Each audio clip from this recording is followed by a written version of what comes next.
Alright, welcome back. I hope you're having a good day. It's a little ficus tree that I kind of laid over this rock. I haven't done nothing to it for several months now. And today I'm going to go ahead and cut it back to nothing, get a little bit of wire on it.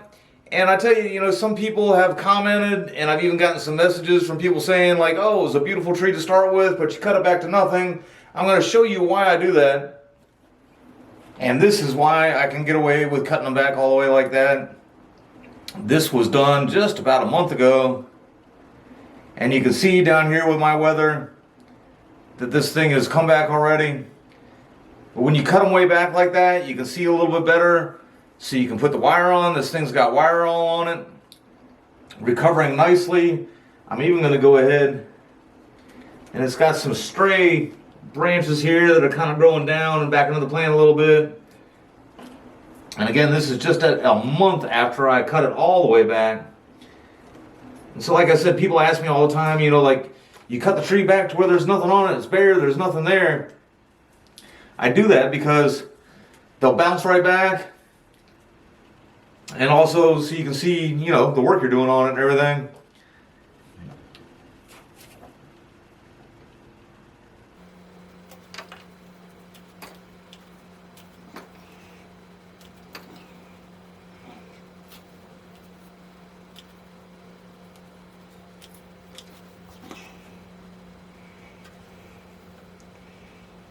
Now for a ginseng ficus, I think that looks pretty awesome myself.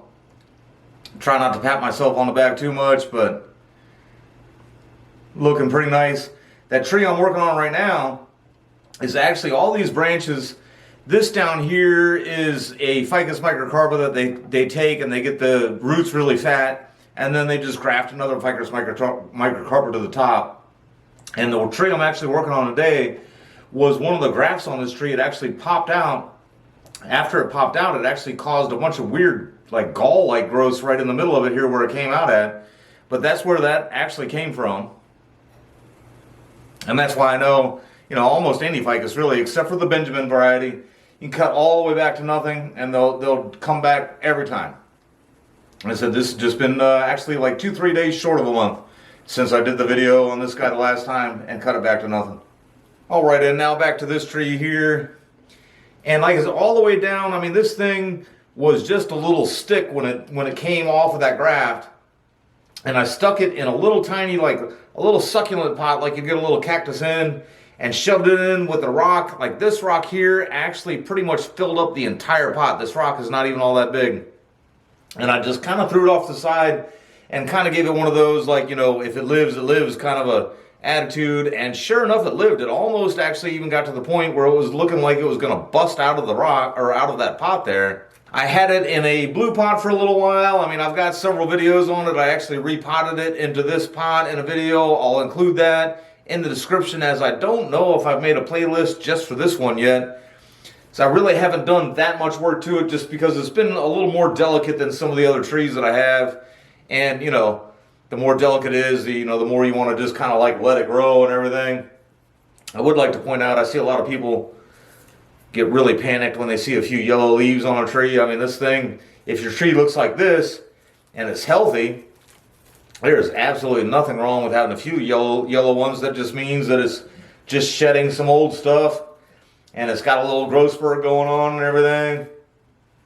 But like I said, it has been quite some time since I've done anything at all to this guy. And so I'm going to get in here. Actually, at one point I chopped it recently, which was right up here. And I did have like another curve coming off of it.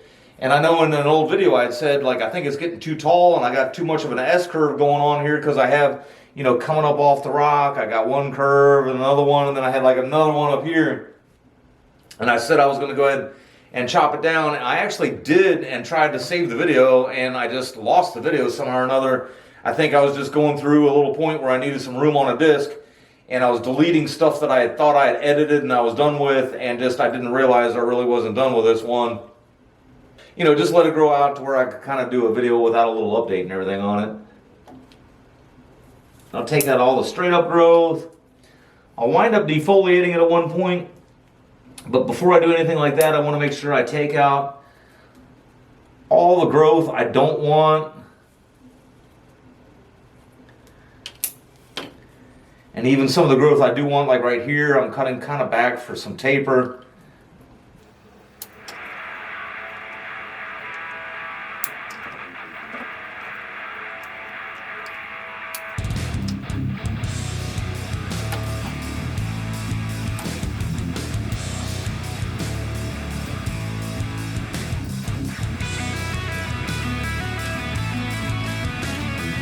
Some of these smaller branches are still really spindly. I'm not sure if I'm going to get wire on any of them.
All right, and I had considered for a second not putting any wire on at all.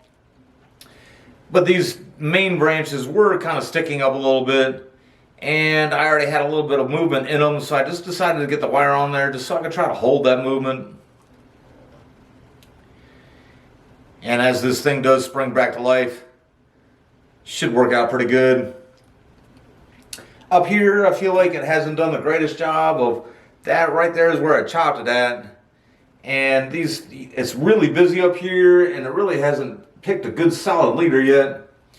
So if anything, I'm going to cut that off there a little for just a bit more taper. And then also just a little bit more of some natural movement from a chop instead of from wire.